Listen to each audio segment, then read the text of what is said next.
হয়, মঙলদৈ শাকতোলা নৈ পশ্চিম দিশৰ মথাউৰি ছিঙিছে কেমেৰা সহযোগী নিকুঞ্জয় এফালৰ পৰা দেখুৱাই গৈ থাকিব। এয়া হৈছে শাকতোলা নৈ মথাউৰি, পশ্চিম দিশৰ মথাউৰি।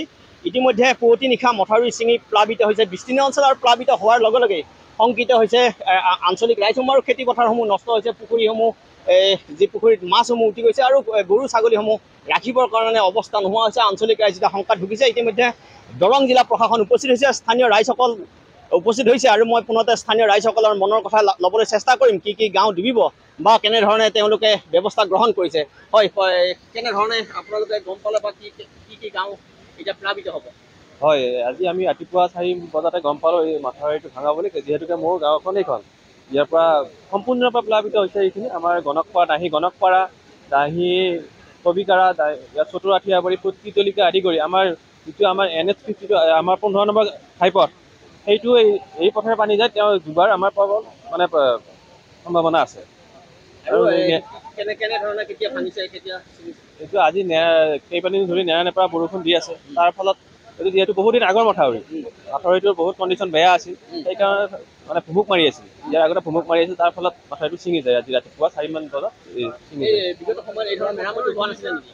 যোৱা বছৰতো এইখিনিতে তাৰমানে ভুমুক মাৰি বহি গৈছিল, দাবি গৈছিল। এইবাৰো এইখিনিতে মানে মথাউৰিটো ছিঙি গৈছে। বিভাগীয় কৰ্তৃপক্ষ আহি আছে, বিভাগীয় কৰ্তৃপক্ষ আহিছে, তেওঁলোক আমি জনাইছোঁ। তেওঁলোকে চেষ্টা কৰি আছে, সম্ভৱ নহয়। হ'লেও খৰালি মাহতে তেওঁলোকে ব্যৱস্থা ল'ব লাগিছিল। খৰালি মাহত তেওঁলোকে গুৰুত্ব দিব লাগিছিল, কাৰণ যিহেতুকে যোৱাবাৰে ইয়াত হেৰি হৈছিল, দাবী গৈছিল মাথাউৰিটো। গতিকে বহুত পুৰণা মাথাউৰি। হ'লেও তেওঁলোকক আমি আমাৰ ৰাইজৰ ফালে পুনৰবাৰ অনুৰোধ জনাইছোঁ, তেওঁলোকে যাতে মথাউৰিটো মানে ভালদৰে পুনৰ মেৰামতি কৰি দিয়ে আমাৰ ৰাইজখিনি সকাহ পোৱাৰ কাৰণে। এই ধৰণে স্থানীয় ৰাইজে এটা অভিযোগ উত্থাপিত কৰিছে যে খৰালি মাহতে তেওঁলোকে মথাউৰিটো মেৰামতি কৰিব লাগিছিলে আৰু বিস্তীৰ্ণ অঞ্চল প্লাবিত হৈছে, বিভিন্ন গাঁও প্লাবিত হৈ গৈছে। আৰু যদি এই ধৰণে প্লাবিত হৈ থাকে তেতিয়াহ'লে হয়তো 15 নং ৰাষ্ট্ৰীয় ঘাইপথো ডুবিব পাৰে। আৰু আঞ্চলিক ৰাইজসকল আছে, আমি পুনতে আঞ্চলিক ৰাইজসকলৰ ওচৰত আহিছোঁ। হয় দাদা, আপোনালোকৰ এই ধৰণে খৰালি মাহত এই ধৰণে অহা নাছিল নেকি বিভাগীয় কৰ্তৃপক্ষসকল? আহিছিলে, কোনো গুৰুত্ব দিয়া নাছিলে। মেইনলি যোৱা বছৰ এইখিনি তাৰমানে দাবী গৈছে, যোৱা বছৰে ভাঙিব লগা হৈছে। যোৱা বছৰ বস্তা মাৰি থকাৰ কাৰণে এইবাৰ এই গতিটো এনেকুৱা হৈ গ'ল। তাৰমানে এইবাৰ খুন্দি কিনে এই মাটিটো ওলাই নিদিলে, নতুন মাটি দিয়া নোহোৱাৰ কাৰণে ভাঙি গৈছে। সম্পূৰ্ণ বিভাগৰ তেওঁলোকৰ এমাহীৰ কাৰণে হয় হয়। এই কেনেকৈ আপোনাৰ খেতি পথাৰ কি হ'ব এতিয়া? আমাৰ খেতি পথাৰ চব গুচিও গ'ল। যোৱা বছৰ সিটো পাৰে গৈছে, এইবাৰ ইটো পাৰে গ'ল। মাটি নাই আৰু এতিয়া খেতি কৰিব নাই। হয় হয়।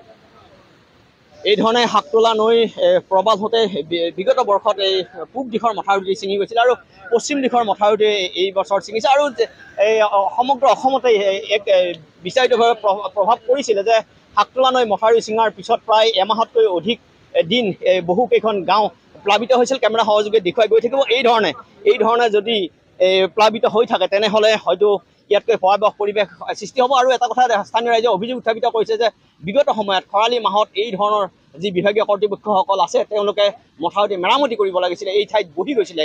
কিন্তু স্থানীয় ৰাইজে অভিযোগ উত্থাপিত কৰিছিলে যে মথাউৰিটি নিৰ্মাণ কৰিব লাগে।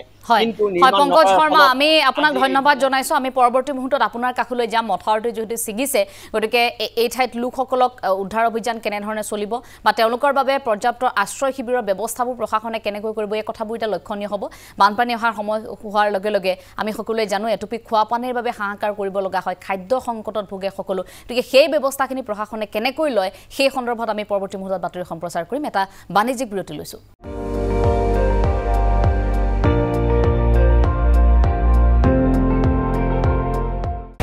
আপুনি চাই আছে ND24, সৰ্বশ্ৰেষ্ঠ নহয় সৰ্বোত্তমৰ দৌৰ।